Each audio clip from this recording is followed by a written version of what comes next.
नमस्कार दोस्तों। 6 अक्टूबर 2023 को रिलीज होने वाली है एक मूवी जिस मूवी का नाम है द एग्जॉर्सिस्ट बिलीवर। ये इस फ्रेंचाइज की दूसरी मूवी है, लेकिन क्या आप जानते हो इस फ्रेंचाइज का पहला पार्ट रिलीज हुआ था 1973 में। ये वो वक्त है जब हॉरर फिल्मों को इतना इम्पोर्टेंस नहीं दिया जाता था। हॉरर फिल्मों को ए लिस्ट मूवीज के कैटेगरी में नहीं देखा जाता था, लेकिन तभी ये फिल्म कुछ ऐसा करती है जो आज से पहले अमेरिका के किसी भी व्यक्ति ने कभी भी अनुभव नहीं किया था। ये मूवी देखते समय जो प्रेग्नेंट महिलाएं थी उन्हें लेबर पेन शुरू हो जाता था, लोगों को हार्ट अटैक के झटके आने लग गए, लोगों का बीपी बढ़ता चला गया। हर थिएटर के बाहर एक एम्बुलेंस खड़ी होती थी। थिएटर के बाथरूम में हर जगह सिर्फ उल्टियां ही उल्टियां नजर आती थी। थिएटर के बाहर कुछ नशेड़ी लोग पुलिस के सामने जाकर नशा यानी कि ड्रग्स करते थे। उन्हें पुलिस का डर नहीं था, लेकिन इस मूवी का डर इतना था कि वो पुलिस के सामने भी नशा करने से कतरा नहीं रहे थे। केवल $12 मिलियन के बजट पर इस मूवी को बनाया गया था, लेकिन इस मूवी का वर्ल्ड वाइड कलेक्शन हुआ तकरीबन $440 मिलियन का। हॉरर सिनेमा के इतिहास में पहली बार इस मूवी को ऑस्कर के लिए 10 नॉमिनेशंस मिलते हैं और 10 में से 2 अवार्ड्स द एग्जॉर्सिस्ट इस मूवी ने चटका दिए थे। इस मूवी को अब तक की सबसे शापित फिल्म कहा जाता है, क्योंकि इस मूवी के साथ जो कोई भी जुड़ा, हर एक जन के साथ कुछ ना कुछ अनहोनी जरूर हुई। तकरीबन 20 लोग इस मूवी के शूटिंग के दौरान मारे गए। तो ये कहानी है इस दुनिया के सबसे शापित या मनहूस फिल्म की। सबसे पहले इस फिल्म की कहानी पर नजर डालते हैं। कहानी में एक हॉलीवुड की अभिनेत्री होती है जो अपने एक प्रोजेक्ट के कारण अपनी बेटी के साथ एक नए घर में शिफ्ट हो जाती है। जैसे ही ये दोनों इस नए घर में आते हैं तो बेटी के स्वभाव में इस माँ को काफी बदलाव नजर आते हैं। माँ अलग अलग डॉक्टर्स के पास अपनी बेटी को ले जाती है, लेकिन डॉक्टर्स कहते हैं कि सब कुछ नॉर्मल है, हर एक रिपोर्ट जो है वो काफी नॉर्मल है आपकी बेटी का, लेकिन फिर भी कुछ अजीबोगरीब तरीके से उसकी बेटी बर्ताव करती रहती है। एक बार उसकी बेटी अपनी गर्दन 360 डिग्रीज घुमाती है। उसके बाद माँ को समझ आता है कि मेरी बेटी नॉर्मल तो है, लेकिन किसी भूत प्रेत के शिकंजे में है। इसलिए वो पादरी को यानी कि एक फादर को कंसल्ट करती है। जब फादर इस बेटी को देखता है तभी उसे समझ आता है कि इस बेटी पर बुरी आत्मा का साया है, और फिर एक्सोर्सिज्म करके क्या इस बेटी की जान को वो पादरी बचा पाएगा, उसी के ऊपर ये पूरी कहानी आधारित है। ये फिल्म बनाई गई थी वार्नर ब्रदर्स के प्रोडक्शन के अंडर। जब इस मूवी का प्रीव्यू रखा गया था तब वार्नर ब्रदर्स की टीम जो थिएटर पहुंची थी वो फिल्म को आधे में ही छोड़कर वहां से भाग गई। और उन्होंने कहा कि ये इतनी डरावनी फिल्म कोई भी देख नहीं पाएगा, आप इस मूवी को रिलीज ना कीजिए। ना केवल वार्नर ब्रदर्स की टीम, लेकिन रिलीज से 5 दिन पहले फिल्म क्रिटिक्स को सिनेमा हॉल में बुलाया गया था, आमंत्रित किया गया था और कहा था कि आप अपना रिव्यू इस फिल्म के बारे में दीजिए। जैसे वार्नर ब्रदर्स की टीम फिल्म को आधे में छोड़कर भाग गई, ठीक उसी तरह ये फिल्म क्रिटिक भी मूवी को पूरी तरह से देख ना सके। दोस्तों, द एग्जॉर्सिस्ट ये मूवी आई थी 1973 में, लेकिन 1971 में लेखक विलियम पीटर ब्लैटी ने एक नॉवेल लिखी थी जिस नॉवेल का नाम भी था द एग्जॉर्सिस्ट, और ये मूवी भी उसी नॉवेल पर आधारित है। इस नॉवेल को काफी सफलता मिली। इस नॉवेल की सफलता को देखकर वार्नर ब्रदर्स ने इस नॉवेल के राइट्स को खरीद लिया और सोचा कि इस पर एक फिल्म बनाई जाए। लेकिन वार्नर ब्रदर्स जैसा बड़ा प्रोडक्शन हाउस पीछे खड़ा होने के बावजूद कोई भी बड़ा डायरेक्टर या एक्टर या एक्ट्रेस इस फिल्म से जुड़ना नहीं चाहता था। क्योंकि मैंने आपको वीडियो के स्टार्टिंग में ही बता दिया था कि तभी हॉरर मूवीज को ए कैटेगरी में नहीं माना जाता था। ये बी ग्रेड या सी ग्रेड की मूवी है, ऐसे ही लोग समझते थे। तो प्रॉब्लम यहाँ से शुरू हुई, मुसीबत यहाँ से शुरू हुई कि कोई भी इस नॉवल के साथ, इस फिल्म के साथ जुड़ना नहीं चाहता था। ये न्यूज सुनकर इस नॉवल के जो लेखक है विलियम पीटर ब्लैटी, उन्होंने सोचा कि मैं ही अब इस मूवी को डायरेक्ट करता हूँ। लेकिन कोई भी बड़ा एक्टर उस समय एक नए डायरेक्टर के साथ, और वो भी एक हॉरर मूवी के साथ, किसी भी प्रकार का एक्सपेरिमेंट नहीं करना चाहता था।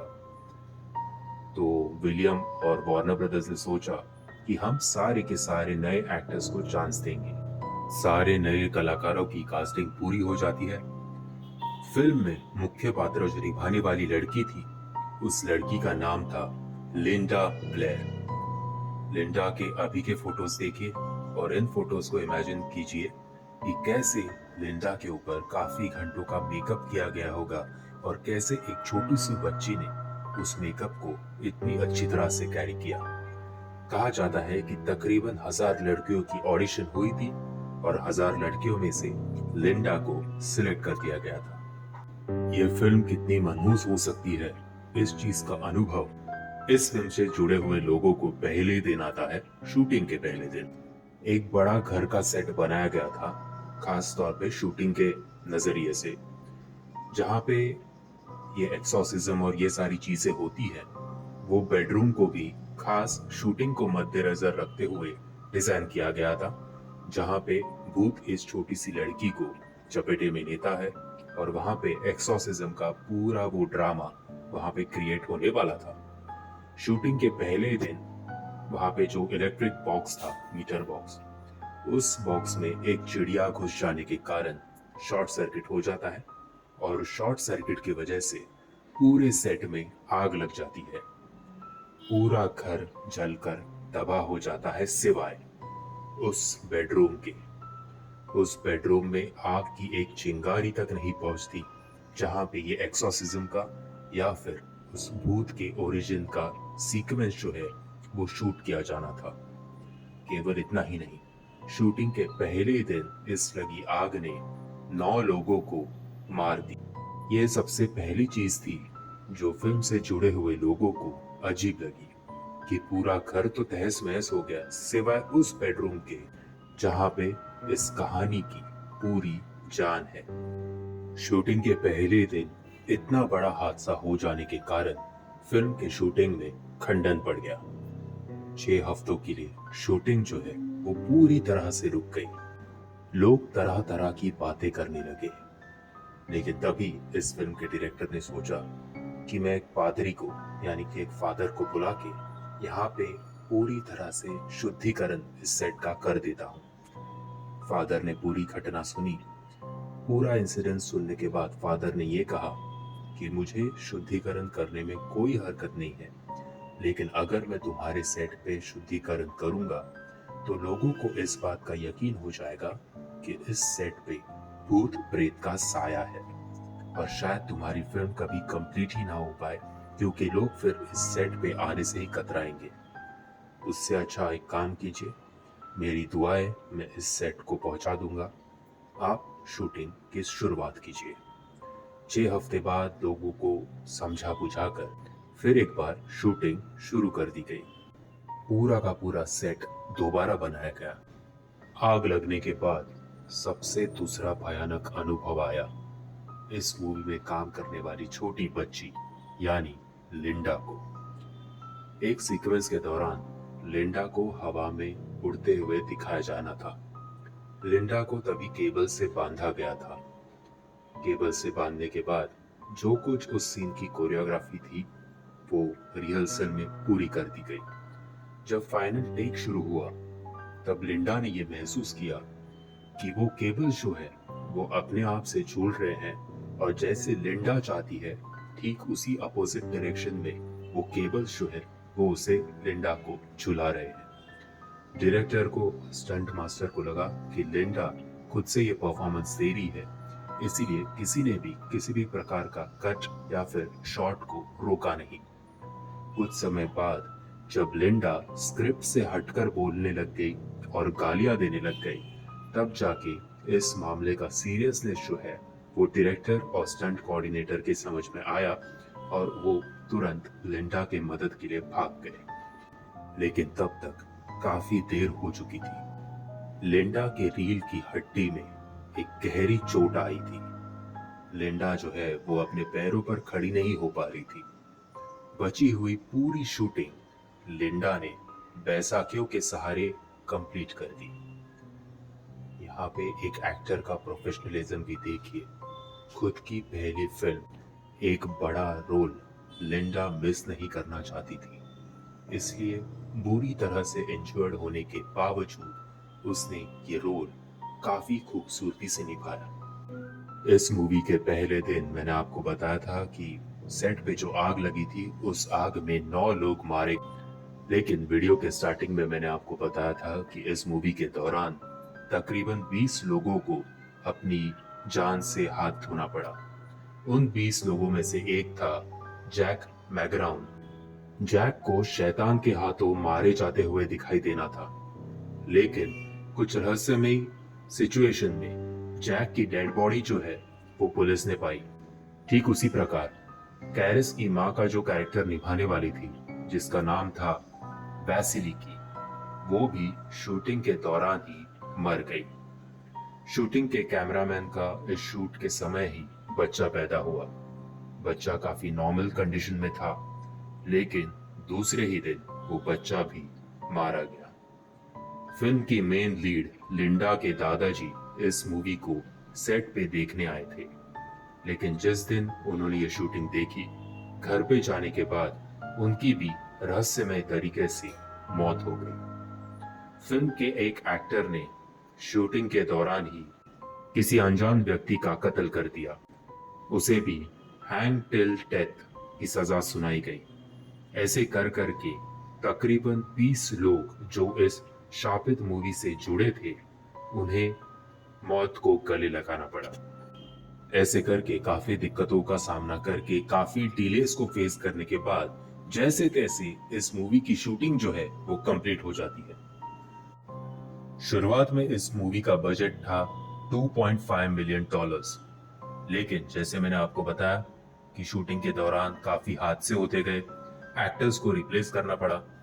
तो जो एक्टर थोड़ा पार्ट शूट करके कोई मर जाता, तो फिर एक बार वो सारे के सारे सीन्स दोबारा शूट करने पड़ते, और काफी डिलेस की वजह से जिस मूवी का बजट $2.5 मिलियन तय किया गया था, वो बढ़कर $12 मिलियन तक पहुंच गया। लेकिन ना प्रोड्यूसर्स ने, ना इस फिल्म के डायरेक्टर ने कभी भी हार नहीं मानी और इस प्रोजेक्ट को कंप्लीट कर दिया। हालांकि हालत दोनों की ही खराब थी। फिल्म की रिलीज की डेट तय की गई 25 दिसंबर 1973, यानी कि 1973 के क्रिसमस को। रिलीज से 5-6 दिन पहले, जैसे मैंने आपको वीडियो के स्टार्टिंग में ही बताया था, वार्नर ब्रदर्स की एक टीम ये मूवी देखने पहुंची, और मूवी से 4 दिन पहले यानी कि 21 दिसंबर 1973 को ये फिल्म जो है वो फिल्म क्रिटिक्स और जर्नलिस्ट के लिए एक स्पेशल प्रीव्यू रखा गया था। दोनों ही सिचुएशन में सिनारियो सेम था। तकरीबन 90% लोग इस मूवी के पहले आधे घंटे में ही थिएटर से भाग गए। जो बचे हुए 10% लोग थे सिनेमा हॉल में, सिनेमा खत्म होने के बाद भी वो वहां से अपनी कुर्सी से हिल नहीं पा रहे थे। उन्हें जब कुछ पूछा जाता तो वो कुछ ऐसे जवाब देते मानो कि वो अपने सेंसेस में नहीं है। इन्होंने आज से पहले बड़े पर्दे पर इतना खौफनाक कुछ भी कभी नहीं देखा था। फिल्म क्रिटिक्स ने जो रिव्यू दिया वो भी काफी आधा अधूरा था। ऐसे लगता था कि डर और खौफ की माहौल में ये रिव्यू जो है वो लिखा गया है। उसी के साथ एक ऐसा हादसा हुआ प्रीमियर के टाइम, जिससे इस फिल्म के डायरेक्टर और प्रोड्यूसर्स को कुछ बातें समझ में नहीं आ रही थी। हुआ ये कि प्रीमियर जो है वो एक 16th सेंचुरी चर्च के सामने रखा गया था। जब इस मूवी का शो शुरू हुआ तभी ही चर्च के ऊपर जोर से एक बिजली गिर गई। बिजली गिरने के बाद जीसस क्राइस्ट का जो क्रॉस होता है वो क्रॉस धड़ से जमीन पर गिर गया। बस ये कहानियां अभी पेपर में आने लगी कि ये फिल्म जो है वो बुरी तरह से शापित फिल्म है, मनहूस फिल्म है। फिल्म के दौरान 20 लोग जो है वो मारे गए हैं। साथ ही में इस मूवी के प्रीमियर के दौरान जीसस क्राइस्ट का जो क्रॉस होता है वो भी नीचे गिर गया है। सो इस पूरे के पूरे मूवी पर वाकई ही में शैतान का साया है। अब ये सारी न्यूज आर्टिकल्स पढ़कर फिल्म डायरेक्टर और वार्नर ब्रदर्स वैसे ही परेशान कि 12.5 मिलियन का खर्चा किया है और इस खर्चे को एक शापित तौर पे देखा जा रहा है। इस मूवी को चारों तरफ से इतनी नेगेटिविटी मिल रही थी कि प्रोड्यूसर्स ने सोचा इस मूवी को बड़े तौर पे रिलीज करने का कोई फायदा नहीं है, वैसे भी लॉस में चल रहे हैं और लॉस भुगतना पड़ेगा। तो एक काम करते हैं, इस सिनेमा को केवल 24 थिएटर्स में रिलीज कर देते हैं। अभी 24 थिएटर्स में रिलीज करने का तय किया गया। लोगों में जो है वो इन न्यूज आर्टिकल्स की वजह से इस फिल्म के बारे में क्यूरियोसिटी उत्पन्न होने लग गई और माजरा ये था कि सिनेमागृह केवल 24 लेकिन देखने वाले लोग ज्यादा। सो सुबह 3 बजे, 4 बजे, 5 बजे से शोज जो है वो लगा दिए गए। टिकट्स के लिए मारामारी होने लग गई। लेकिन जब नॉर्मल ऑडियंस इस मूवी को देखने सिनेमा थिएटर्स में पहुंची, उसके बाद काफी न्यूज सिनेमा थिएटर्स से आने लग गए कि जो प्रेग्नेंट महिलाएं हैं उनका मिसकैरेज हो गया या फिर लेबर पेन शुरू हो गया। कोई कोई लोग डर के मारे कुछ अजीबोगरीब हरकतें कर रहे हैं। कोई कोई लोग खून की उल्टियां कर रहे हैं बाथरूम में जाकर। जो नशेड़ी है वो ड्रग्स ले रहे हैं। कोई कोई कुछ अजीब बर्ताव कर रहा है जैसे उनके ही अंग में एक भूत आ गया है। इस मूवी को देखने के बाद कई लोग भूत प्रेत में इतना यकीन करने लग गए कि थिएटर से निकलने के तुरंत बाद वो लोग एक पादरी के पास जाते थे और खुद का शुद्धिकरण करवाते थे। ना केवल खुद का बल्कि खुद के घर में भी कोई शैतान का साया है क्या, इस बात की भी कंफर्मेशन वो पादरी से लेने लग गए। अब ये सारी न्यूज जो है वो आहिस्ते आहिस्ते फिर एक बार पेपर्स में आने लग गए। सिनेमा थिएटर्स के जो मालिक थे वो मालिक 4-5 एम्बुलेंस थिएटर के बाहर लगाने के लिए एम्बुलेंस वालों को बोल देते थे, क्योंकि काफी सारे जन इस मूवी को देखते देखते बेहोश हो रहे थे। तो आहिस्ते आहिस्ते ये जो शाप, जिस फिल्म को शापित कहा गया उस डायरेक्टर और प्रोड्यूसर के लिए, ये शाप नहीं, ये अब वरदान साबित हो रहा था। क्योंकि लोग जो है इतने सारे गंदे अनुभव आने के बावजूद भी फिल्म को थिएटर में जाके देखना चाहते थे। सो आहिस्ते आहिस्ते 24 जो थिएटर्स में रिलीज किया गया था उनकी अब संख्या बढ़ने लग गई। 24 से 30, फिर 40, फिर 50, 100, फिर अमेरिका के आउटर पार्ट्स में, अमेरिका के बाहर अन्य देशों में भी आहिस्ते आहिस्ते मूवी रिलीज होने लग गई। और जिस मूवी को लॉस सहना पड़ रहा था, जिस मूवी का पहला बजट 2.5 मिलियन डॉलर्स था, बाद में बढ़कर जो 12.5 मिलियन डॉलर्स हुआ, उस मूवी ने वर्ल्ड वाइड 1973 की ये बात है, world wide collection 444 million dollars का किया।